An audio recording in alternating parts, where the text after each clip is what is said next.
Welcome to this episode of Evidence of Greatness.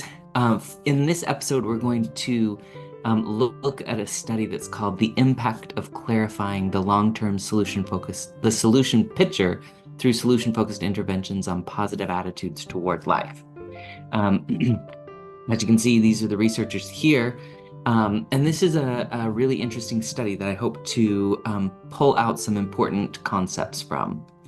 So, first of all, in the literature review, they talk about positive attitude toward life, and they define that as the degree to which one is actively living one's own life. And in some sense, there's a sense of purpose here. I feel good enough about life that I get to actively live it. I get to choose my own things.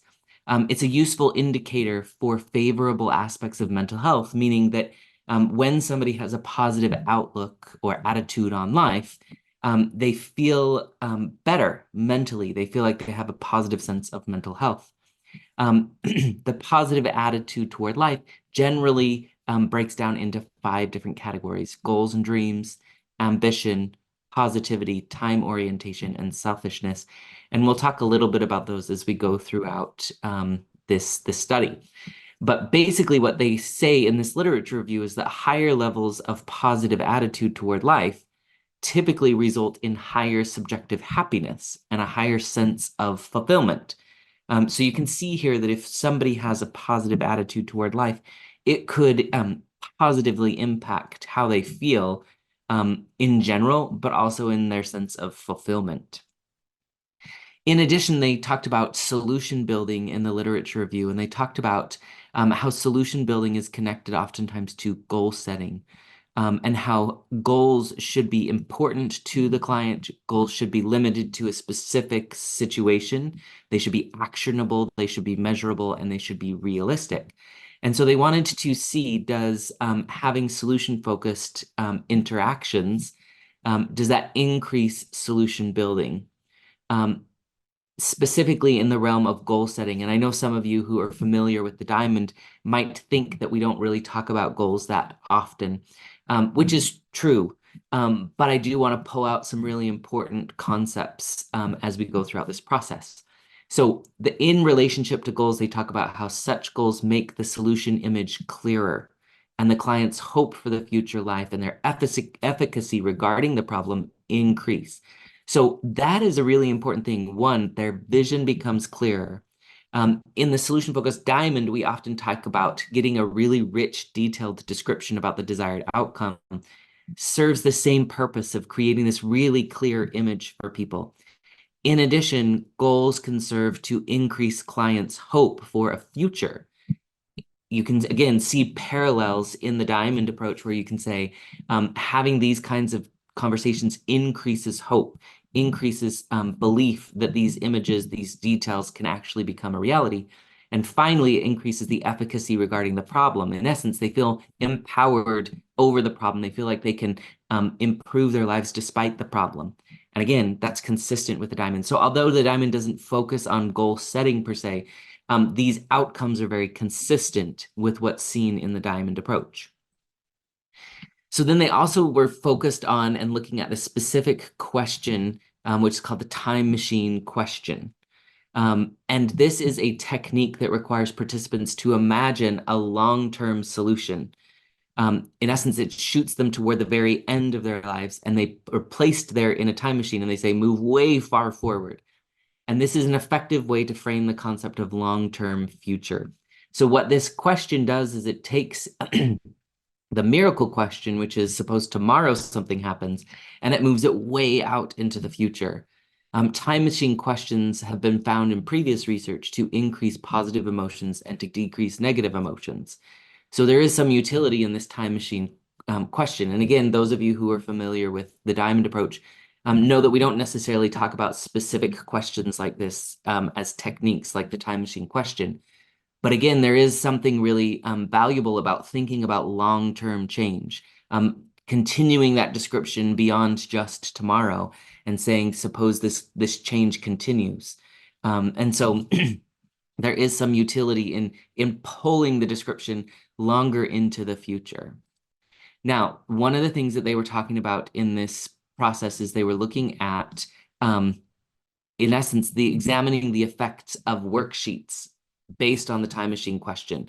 So I want to be really clear, this study was done by asking people to fill out worksheets, not done in conversations.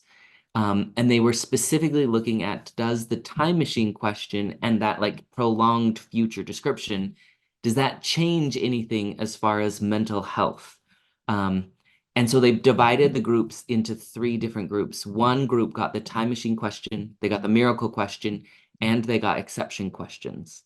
The second group only got a miracle question and the exception questions, and a third group just got exception questions. Now you can see here that the exceptions were kind of looking at the past. Have there been times when things were different? The miracle question moves that a little bit into the future, and the time machine question moves the conversation far into the future. So really what they're doing here is they're evaluating, does it matter how much of the future you ask people to conceptualize, does that make a difference? And then they were looking at, in these 3 groups, does their solution building, their ability to identify exceptions, solutions, and hopes, does that increase? Does their positive attitude toward life increase? And does their ideal life levels of life, does that increase? And I'll talk a little bit about each of those a little bit more in just a second. So those are the things that they were looking for in this study. Now, they divided the group members into 3 groups, as I mentioned before. Here's a breakdown of each of the groups. You can see that there were slightly more in the time machine question group than in either the miracle question or the exception question group. The age ranges were pretty similar, all between 31, 32 years old. And the makeup of the groups, there were slightly more men in the time machine group than women, slightly more women in the miracle question group, but by and large, they're pretty equivalent.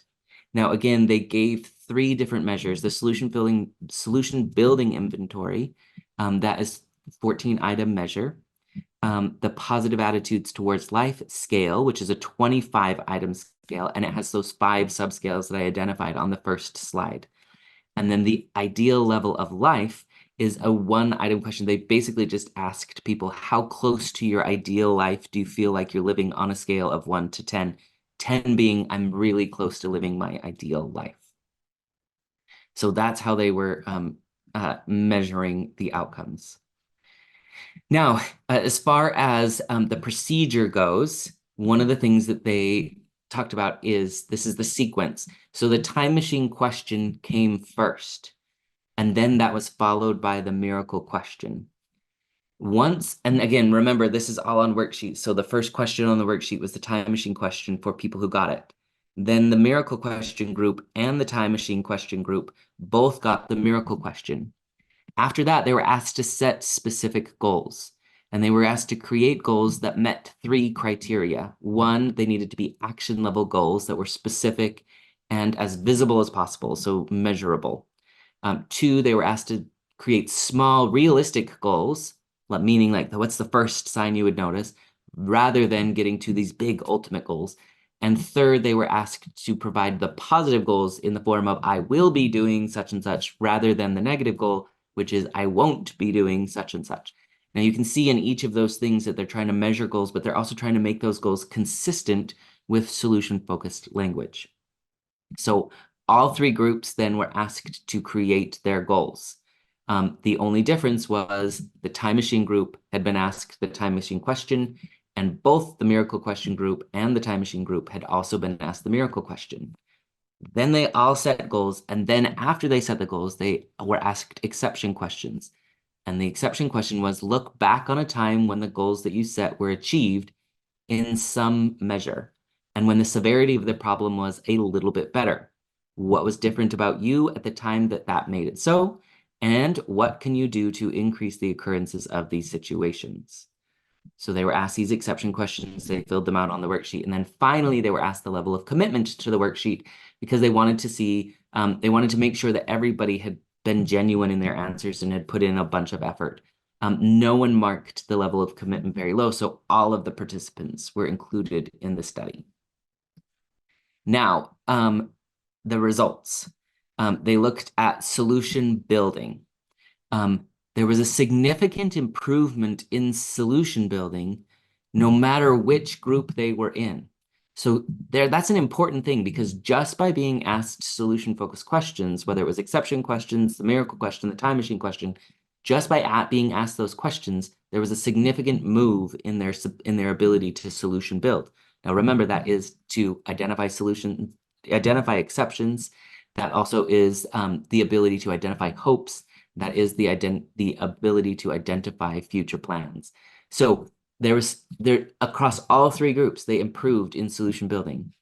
Now, if you get to the positive attitudes toward life, there were only 2 of the 5 subscales that showed any significant impact, and that was positivity.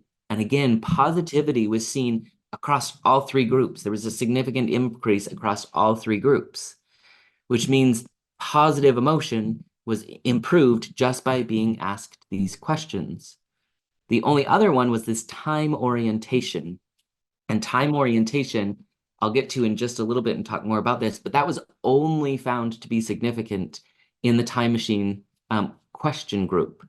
So there's something unique about time orientation that's significant. And I'll clarify this in just a little bit. The ideal level of life, like how closely you are to living your ideal life, that also improved no matter which group you were in. And then finally, they evaluated goal concreteness and reality. And being asked the miracle question and the time machine question increased their optimism about achieving their goals. So again, in the diamond approach, there isn't really an emphasis on achieving goals, and so this would be less important. But I think it's really valuable to thinking about the future gives me, in essence, a clarity about how to move forward. So whether or not we call that goals or whether or not we just trust the autonomy of the client, having these kinds of conversations increases their ability to move towards a direction that they want to go. So that's a really important finding there. So take all of this into consideration, regardless of how many different techniques, solution-focused techniques were used. Solution building improved, positivity improved, and concreteness of goals, or a concreteness and a reality of, I could move forward, I could achieve some things that I want to. Those things all improved. So having these kinds of conversations, having these solution-focused conversations do make a difference in people's orientation and in the way that they feel.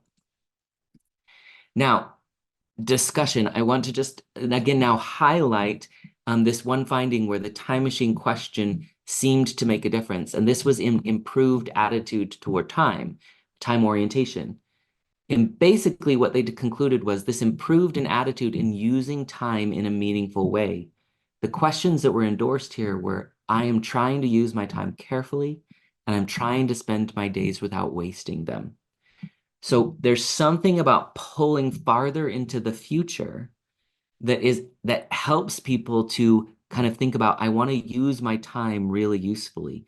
Now, I think, again, whether we use the diamond approach or we don't use the diamond approach, there's something really valuable in thinking, if I stretch this out, there might be something different about the level of motivation.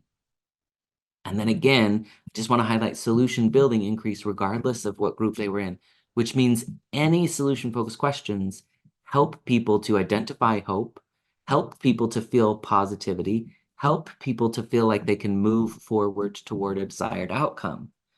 So there's something really, really valuable in having these kinds of conversations. And there's this added piece of nuance in here that pulling a bit farther into the future, asking people to imagine farther into the future might have an impact on how meaningful they feel like they're using their time, which again, seems like such a beautiful gift that we could offer to our clients.